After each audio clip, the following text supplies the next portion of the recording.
felizes com o Senhor Jesus, por tudo que Ele tem feito em nossas vidas.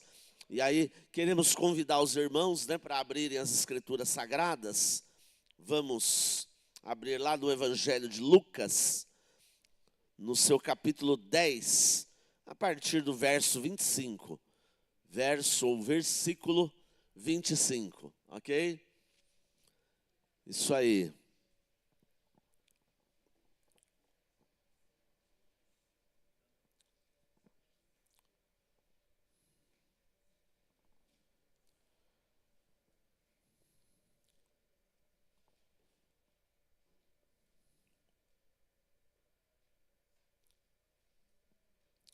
Querido, quem tem vida com Jesus e anda nos seus caminhos, tem fruto para apresentar.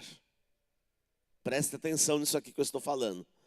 Quem tem vida com Jesus, tem fruto para apresentar. Quem não tem fruto para apresentar, é porque não tem vida com Jesus. Tem pessoas que acham que estão no caminho do Senhor, que são fiéis, que têm Jesus no seu coração, mas não tem fruto para apresentar. Quando eu falo fruto aqui, é de uma forma ampla. Frutos dignos de um verdadeiro arrependimento. Frutos dignos de uma vida completamente diferente. Frutos que demonstram, na prática, quem você é e qual é a sua identidade em Cristo Jesus. Amém? Mas, quem não tem fruto para apresentar, o que ele apresenta no lugar do fruto? Justificativas ou críticas. Ele não tem outra coisa. Como ele não tem fruto para apresentar, então deixa eu me justificar. Porque eu sempre vou ter uma justificativa para dizer por que eu não tenho fruto na minha vida. Essas justificativas podem ser as mais variadas. O problema não sou eu, o problema é o outro. O problema não sou eu, o problema é a minha igreja local. O problema não sou eu, o problema é a minha liderança. O problema não sou eu, o problema é aquela pessoa que não me cumprimentou direito ou não falou comigo direito. Sempre tem um motivo para alegar. Sempre tem um motivo para alegar. Ou então, tem sempre alguma coisa para criticar. Nesse estilo, não faço, mas eu sou muito crítico em relação aos que fazem. Os que fazem, os que realizam, eu critico. E eu mesmo não faço nada. Não realizo nada, não tenho fruto para apresentar. Eu aprendi muito isso com os meus pastores ali em Guarulhos. Aprendi muito isso. Quem não tem fruto, apresenta uma justificativa, ou então critica aquele que tem. E aqui nas Escrituras nós vamos ver justamente isso. Um intérprete da lei de Moisés, alguém especialista na lei, alguém que tinha um prestígio religioso muito grande, ao invés de aprender com Jesus, quis colocar Jesus à prova, quis pegar Jesus de alguma maneira. Por quê? Não tem fruto para apresentar. Sabe o que ele tinha? Tinha muitas leis decoradas, interpretadas, muita religiosidade. Mas vida com Deus, nenhuma. Fruto, nenhum. Então, por isso, constantemente, os religiosos dos tempos de Jesus gostavam de colocá-lo à prova, para ver se ele se saía bem diante de perguntas embaraçosas. E eu quero dizer nesta manhã para vocês, quando pessoas vierem até vocês com perguntas embaraçosas, querendo pegar vocês, estejam sempre muito certos que o Espírito Santo vai fazer você e eu nos lembrar daquilo que Ele tem nos ensinado, para que nós tenhamos condições de responder bem e não ter medo nenhum de perguntas difíceis ou complicadas. Porque o objetivo daquele que assim o faz, querendo nos pegar, realmente ele não vai prosperar. E nós vamos conseguir dar a resposta adequada, que pelo contrário, vai ensinar aquela pessoa que está querendo apenas nos testar, ok? Muita pergunta que é feita, não é porque a pessoa quer realmente saber. Ela quer testar para ver se você sabe.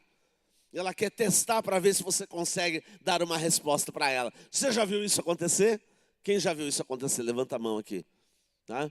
Então, o objetivo é só testar você. Mas não é que ela quer realmente saber. Quando ela quer realmente saber, a atitude é outra. Ela tem uma conversa gostosa em amor e ela quer realmente tirar uma dúvida. E aí então vamos poder compartilhar, não é? E tentar juntos encontrar a melhor resposta.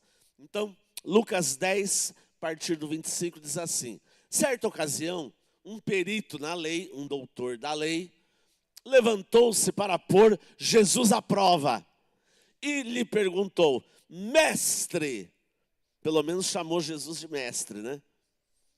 Mas só para, né, dizer que, estou considerando, hein, que o senhor é um rabino, né, um rabi, é um mestre, né? E aí ele fala: que farei para herdar a vida eterna?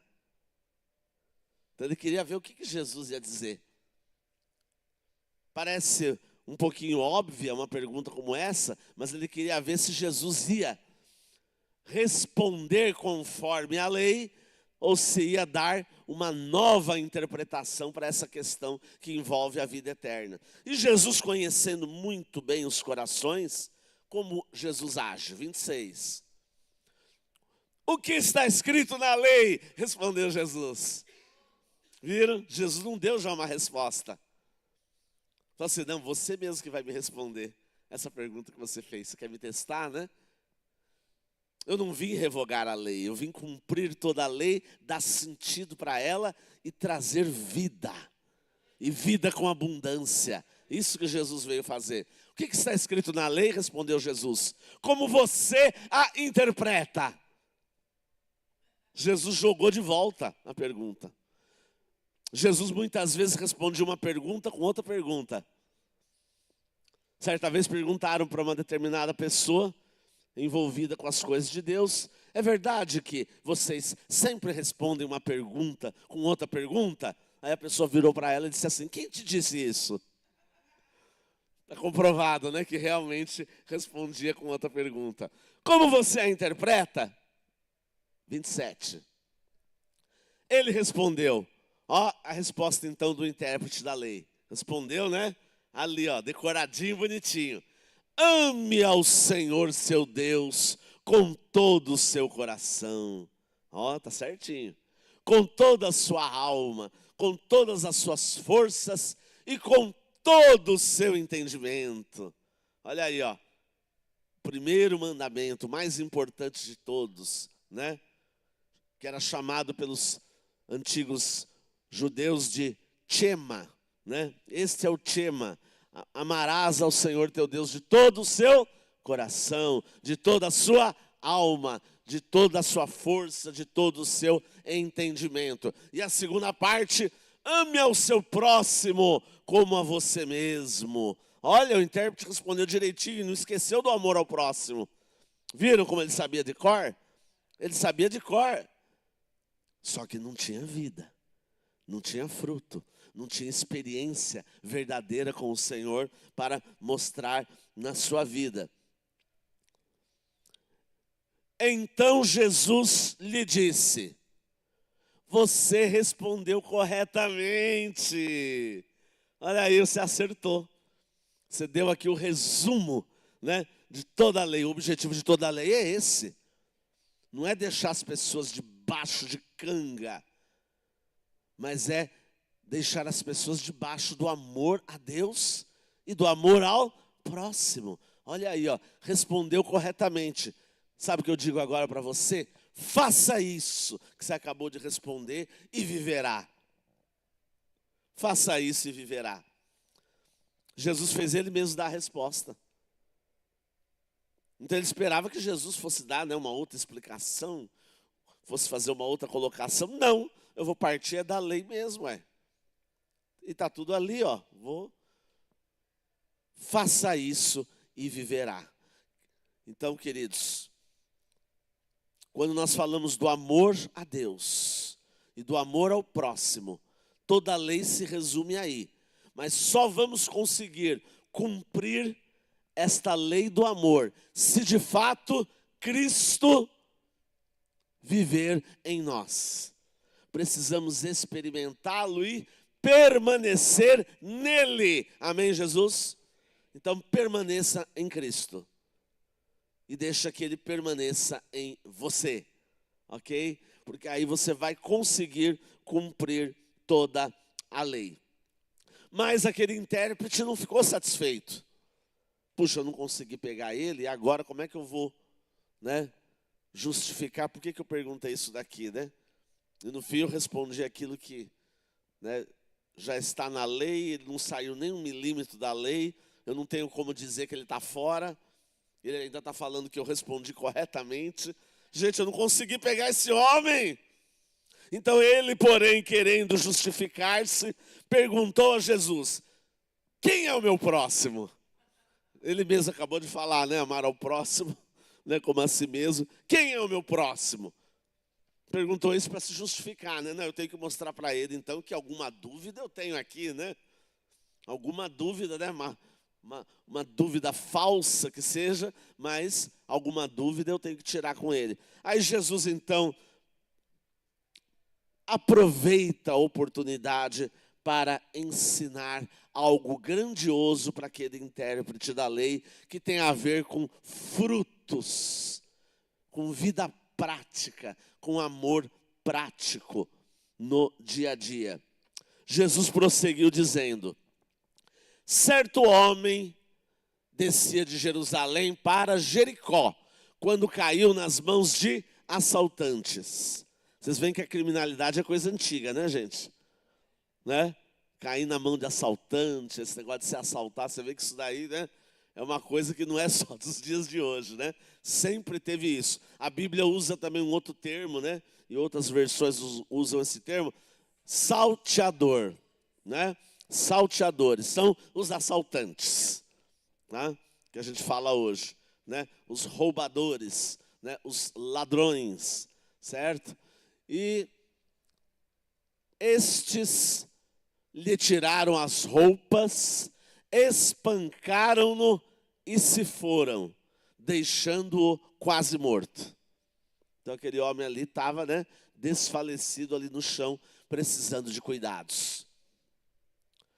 Coincidentemente, um sacerdote, um homem religioso importante, descia por aquela estrada e, tendo visto o homem, o que ele fez?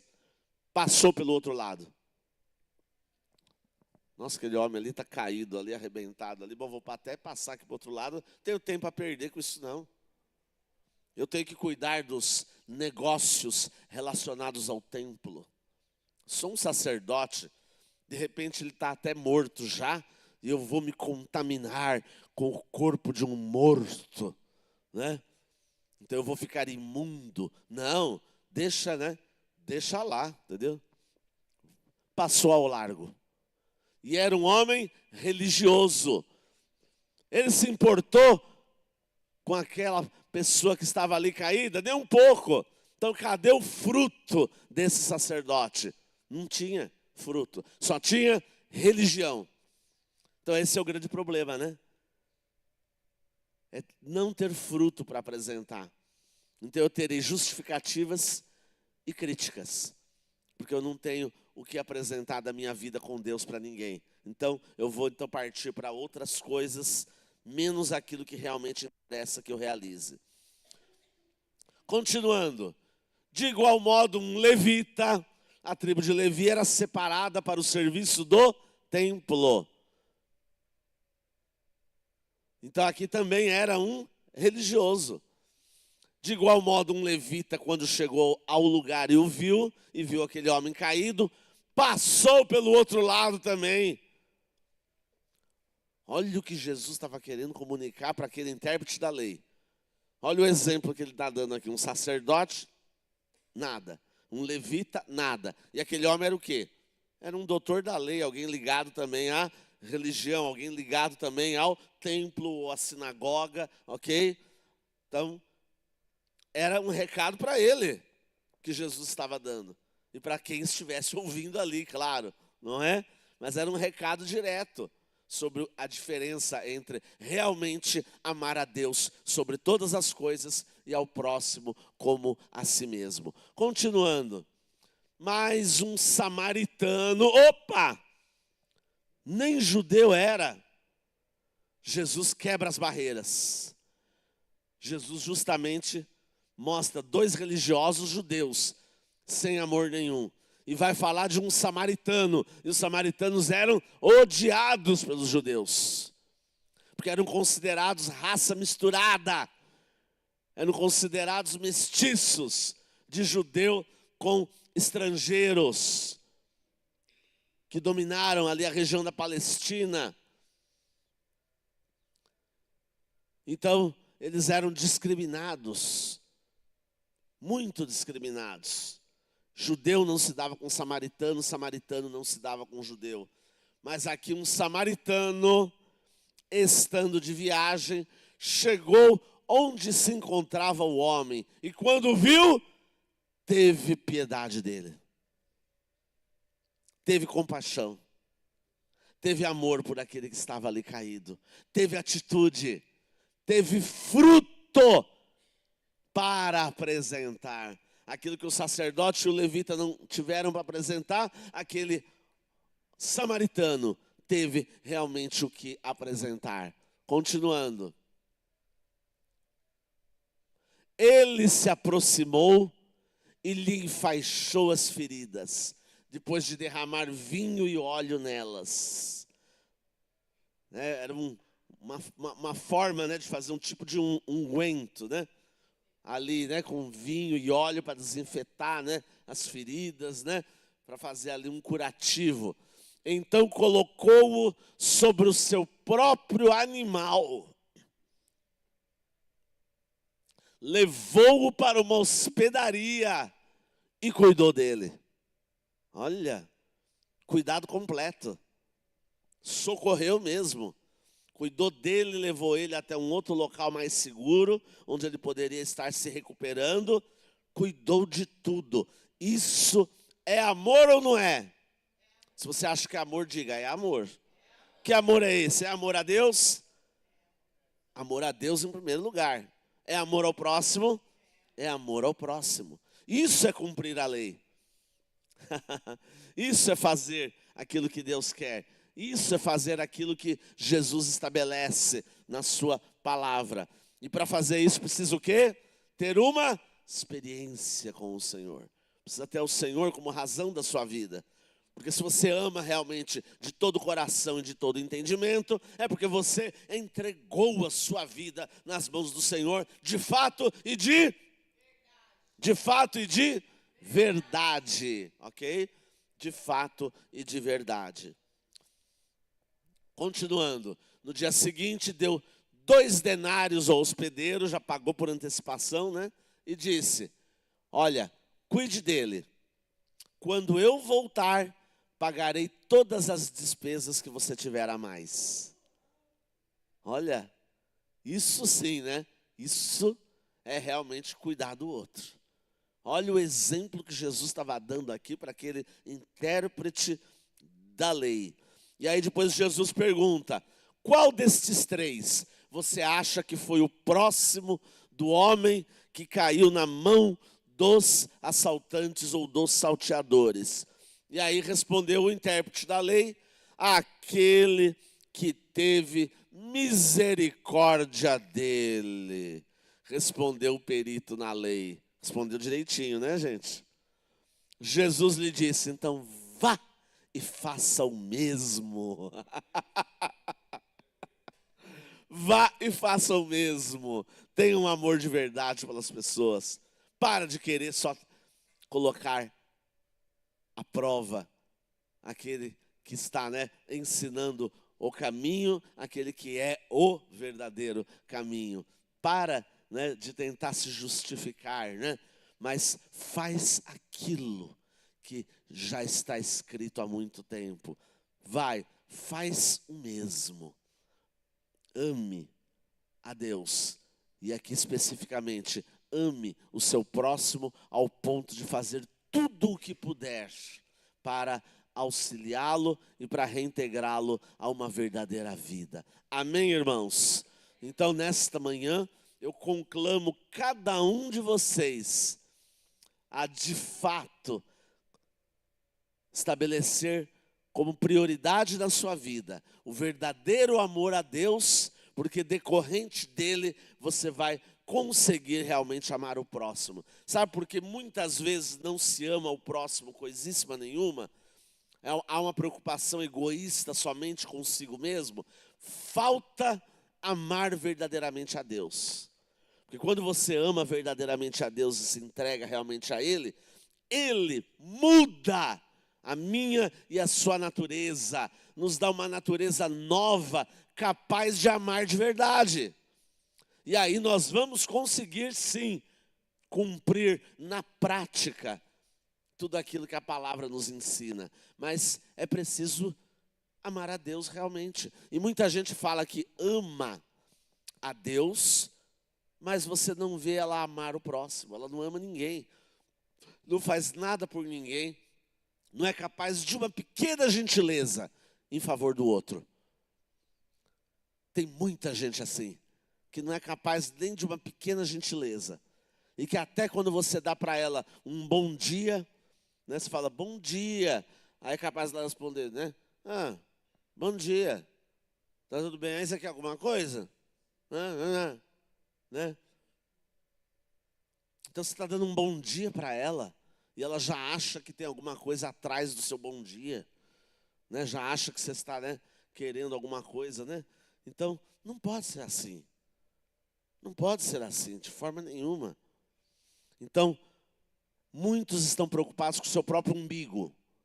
Estão preocupados só consigo mesmos. Acham que são o centro do universo. Já percebeu isso aí? Os seres humanos têm uma tendência a achar que são o centro do universo. Eu sou o centro. Todo mundo está me olhando, todo mundo está reparando em mim, entendeu? O que importa aqui sou eu, o que importa aqui é a minha presença. Queridos, e na maioria das vezes não tem ninguém nem prestando atenção, não está olhando nada, não está achando nada, né? Que agora todo mundo vai olhar para mim, porque eu estou mancando aqui, todo mundo vai olhar. Claro que alguns vão olhar e perceber. Mas e daí que está mancando? Né?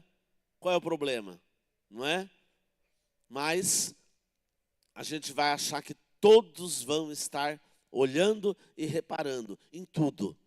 Mas não é para a gente ficar preocupado com nenhuma dessas coisas. A nossa preocupação tem que ser amar a Deus sobre todas as coisas e ao próximo como a nós mesmos. Amém?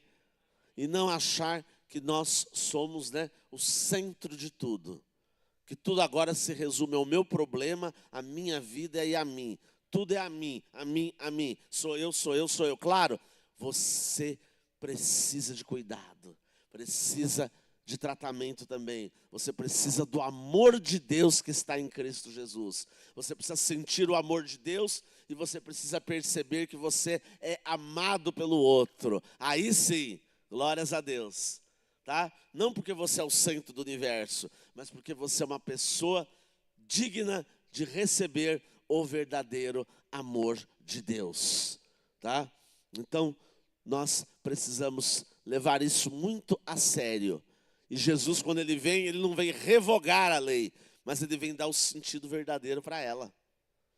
O problema do intérprete da lei é que ele ficava, né, só no sentido legal, mas aquilo não trazia vida. Mas em Cristo Jesus nós ganhamos uma nova natureza, um novo coração, um novo espírito. Diga, nova natureza, novo coração, novo espírito. Tudo se fez novo. As coisas velhas já passaram. Ok? Então, tudo se faz novo e você consegue realmente cumprir a lei de Deus. Mas você vai cumprir a lei de Deus pela graça do Senhor que te foi concedida. Porque nós vivemos hoje debaixo, né, da graça do Senhor. Mas tem que experimentar Jesus. Tem que experimentar Jesus. Não basta só fazer a oração recebendo Jesus na sua vida. Faz sim a oração recebendo Jesus na sua vida. Mas não basta. Tem que realmente experimentar. Tem que entregar. Tem que ter uma experiência com Ele. Tem que ter uma mudança. E as pessoas não querem mudança. As pessoas gostam muito de ter uma religião ou dizer que ela não tem religião nenhuma, mas ela pega um pouco de cada uma, né? Muito na moda isso hoje em dia, não é? A pessoa fala assim, não, eu não sou religiosa, mas eu pego assim o que é o melhor de cada religião. Ou então a outra assim, não, eu até sou bem religioso, mas eu gosto dessa, daquela outra, mistura tudo, né? É o sincretismo religioso. Já ouviram essa palavra? Quem já ouviu? Levanta a mão aqui. Muita gente não ouviu. Sincretismo religioso. Eu misturo tudo. Pego várias religiões e faço aquela misturada danada. Então, ao mesmo tempo que eu acredito numa coisa, eu acredito na outra, e na outra, e na outra, e na outra. Vai que eu estou enganado aqui, né? Mas aí eu pego uma ponta da outra ali, né? Quem sabe aí, né? Eu me resolvo, né? Muita gente pensa assim. Mas o grande problema, sabe qual é? Sabe por que as pessoas misturam tudo? Sabe por que as pessoas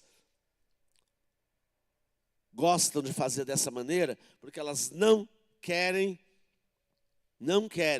mudança de vida, mudança de mente, um coração novo. Elas não querem. Elas querem uma justificativa para tudo aquilo que elas já fazem. Então eu quero continuar do jeito que eu estou. Então eu quero uma religião ou uma mistura de religiões que me ajude, né, a permanecer do jeito que eu estou. Faço o que eu quero, penso o que eu quero, né, ninguém vai me ditar nada. E aí eu vou prosseguindo aqui com as minhas crenças, né, e ninguém me perturbe, por favor, né? Ninguém queira me impor nada, por favor, nem dizer que eu estou errado. Pecado, isso aí é uma palavra que inventaram. Não existe pecado.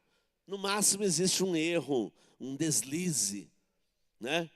Um equívoco. Agora, pecado, né? Ou palavra pesada, né?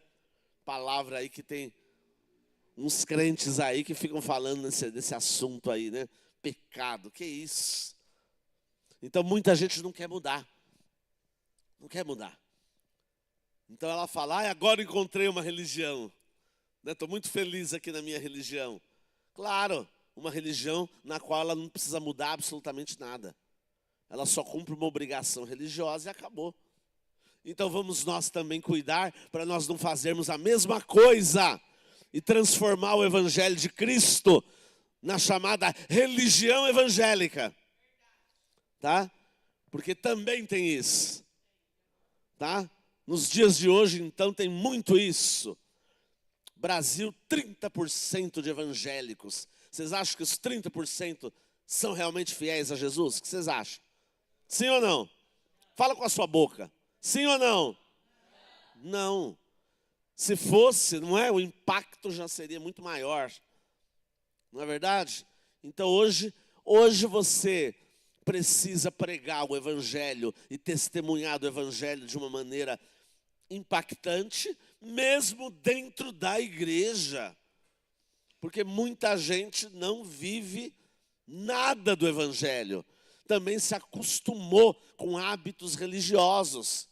Então hoje eu posso dizer que se criou uma tal de religião evangélica também.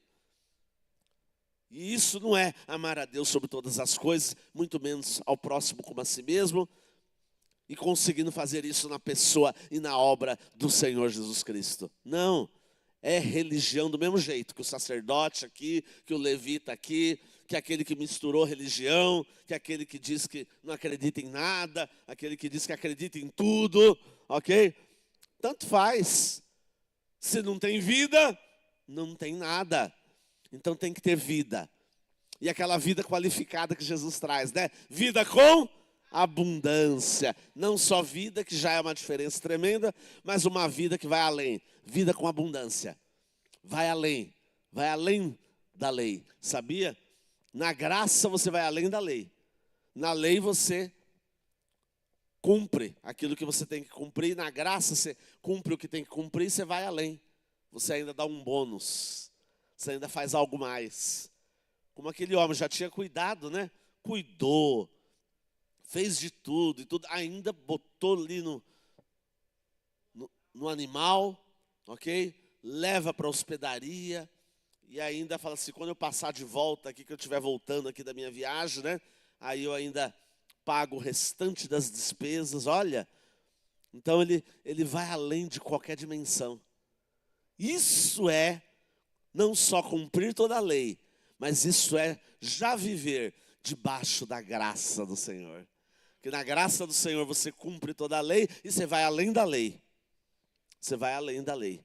E Jesus falou que se a nossa justiça não exceder em muito a justiça dos escribas e dos fariseus, não entraríamos no reino dos céus. Então, se a justiça sua não excede em muito a desses caras aqui, posso te dizer uma coisa, você não entrou no reino de Deus, não. Não entrou e assim você não vai entrar, não. Ou você muda, ou você não entra. Palavras de Jesus. Mas as pessoas hoje acham muito duras, né, essas palavras de Jesus. Acham muito duras, porque isso implica em mudar. Isso implica em entregar tudo ao Senhor, em experimentar arrependimento verdadeiro. Não é só fazer aquele pedidozinho, né, formal de perdão de pecados. Ai, Senhor, eu pequei, então me arrependo aqui, me perdoa. Ah, Senhor, eu pequei de novo, me arrependo aqui, me perdoa, né? E fica só falando isso a vida inteira e não muda. O verdadeiro arrependimento leva a uma mudança. Repete comigo, o verdadeiro arrependimento leva a uma mudança. Mudança de mente, mudança de vida, mudança de coração, né? O coração novo prometido lá em Ezequiel 36, ele nos é concedido através da obra do Senhor Jesus Cristo no Calvário. Louvado seja o nome do Senhor. Então, nesta manhã, se apegue realmente ao Senhor. Ame ao Senhor de todo o coração. Entrega tudo. Se arrependa de tudo que você tem feito contrário à vontade de Deus. Porque o pecado é isso, tá? É errar o alvo fazendo aquilo que não é a vontade de Deus. Não é questão de fazer a lista de pecados, né? Mas é a questão de realmente cumprir aquilo que Deus quer. Porque quando não cumpre aquilo que Deus quer, então é pecado. É desvio da rota. É errar o alvo. É fazer aquilo que é contrário à vontade e à natureza de Deus. Mas tem que mudar. Tem que mudar. Toda vez que chega eleições, né, vem aquelas frases, né? Muda Brasil. Esperamos mudança. É assim ou não é? Esperamos tempo de mudança. Muda Brasil, né? E nunca muda, né? Nunca muda, né? O problema está aí, ó. É que tem que mudar a mente, o coração. A mudança tem que ser profunda, para que possa realmente haver uma mudança em todo o país. Ok? Então, isso é muito importante. Isso é muito importante. E o Evangelho muda a história de uma nação. Muitas nações foram construídas, né, por causa do Evangelho. E até hoje elas são nações prósperas, ainda que cheia também de problemas, né, de dificuldades hoje, mas são nações prósperas porque na sua base elas tiveram uma proclamação evangélica verdadeira, sabe? E por isso, né, até hoje ainda tem os efeitos da bênção de Deus. Porque Deus disse, né, que Ele abençoa até 1000 gerações daqueles que obedecem à vontade dEle, né? Então, ainda, né, que muitos já tenham se desvirtuado da verdadeira fé, né? Nesses países, eles ainda têm coisas boas que são decorrentes do tempo, né, em que abraçavam uma verdadeira fé, tá? Porque faz muita diferença. Faz muita diferença. E nós temos tudo no nosso país para que isso aconteça também, não é? A partir de mim e de você. Não espere que seja a partir do outro. Não, mas aí o outro faz. Eu não tenho vocação para isso. Como não tem? Jesus nos chama para tempos de mudança. Deus chama um povo para Ele, um verdadeiro Israel, um Israel verdadeiro, um verdadeiro Israel de Deus. Tá? Não é um país específico, mas é a família de Deus, é o corpo de Cristo espalhado pela face da terra. E que vai mostrar essa diferença. Amém, Jesus? Você quer essa diferença na sua vida? Levanta comigo então agora, nesse momento, vamos orar. Levanta comigo agora. Aleluias. Glória a Deus.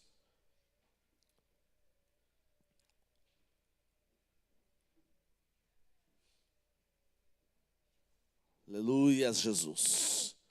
Glorificado é o teu nome, Senhor, acima de todo nome. Aleluia. Vamos orar então a Deus. Qual é a nossa oração? É a escritura aqui, ó. Senhor, realmente eu quero mudança. Me arrependo, Senhor. Quero amar a Ti por completo. E quero também amar o meu próximo. Amém, Jesus? Você consegue fazer essa oração em voz alta? Você consegue declarar isso para que principados e potestades ouçam?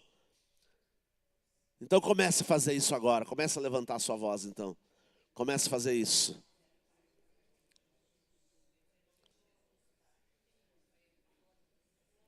Põe a sua voz para fora. Põe sua voz para fora. Principados e potestades precisam ouvir para sair correndo. Coloca para fora. Coloca para fora. Oh, Pai amado, muda, Senhor, nossa mente, nosso coração, nossa vida. Nos dá verdadeira experiência contigo. Nos dá verdadeira experiência de arrependimento, de entrega total. Que a mudança comece em cada um de nós. Que a mudança comece em nós para poder atingir aos outros. Que a mudança não comece pelo outro, mas comece por mim, Senhor. Oh, Pai, realiza essa obra. Realiza, Senhor. Oh, Pai. Aviva a tua obra agora, Pai. E no decurso dos anos, faz a tua obra conhecida, Pai. Conhecida pelo verdadeiro testemunho, pela verdadeira vida, pelo verdadeiro amor que se entrega, pelo amor a Ti e ao próximo. Seja assim, Pai. Oh, Senhor. Oh, Pai amado. Dá essa clareza para cada um de nós aqui, Pai. Dá essa clareza, Pai. Ensina-nos, ó Pai, verdadeiramente a fazer isso na prática, Pai. A cumprir toda a lei e ir além da lei. Porque na graça nós ainda vamos além, Senhor. Oh, aleluia. Oh, bendito Deus. Muito obrigado, Senhor. Porque podemos experimentar a Tua presença real, Senhor. Oh, Pai bendito. Assim fazemos, Pai. No nome de Jesus. Para o louvor da Tua glória, Senhor. Hoje e sempre. Amém, Senhor. Amém. Graças a Deus. Aleluia. Pode aplaudir o Senhor. Diga glória a Deus, aleluia. Pode falar, glória a Deus, aleluia. Aleluia. Bendito é o nome do Senhor. Recebi um novo coração do Pai. Coração regenerado, coração transformado. Coração que é ensinado por Jesus.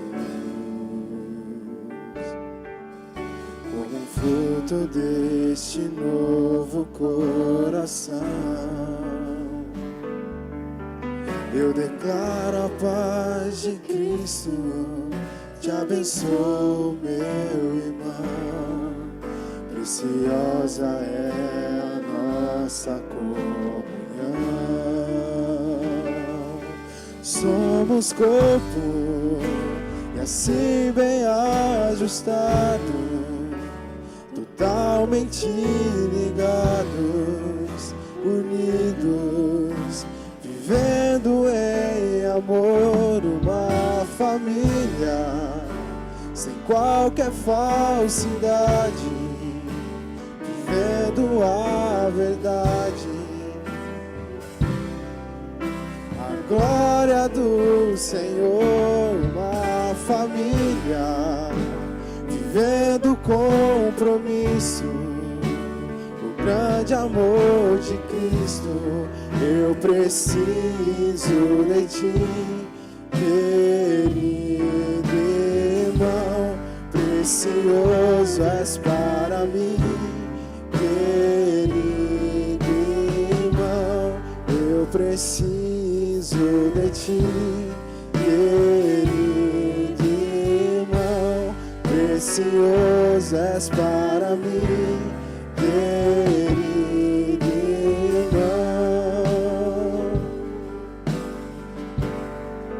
Com o fruto deste novo coração, eu declaro a paz de Cristo, te abençoo, meu irmão. Preciosa é a nossa comunhão. Somos corpo, assim bem ajustados, totalmente ligados, unidos, vivendo em amor, uma família, sem qualquer falsidade, vivendo a verdade, expressando a glória do Senhor, uma família, vivendo compromisso do grande amor de Cristo. Eu preciso de ti, querido irmão, precioso és para mim, querido. Eu preciso de ti,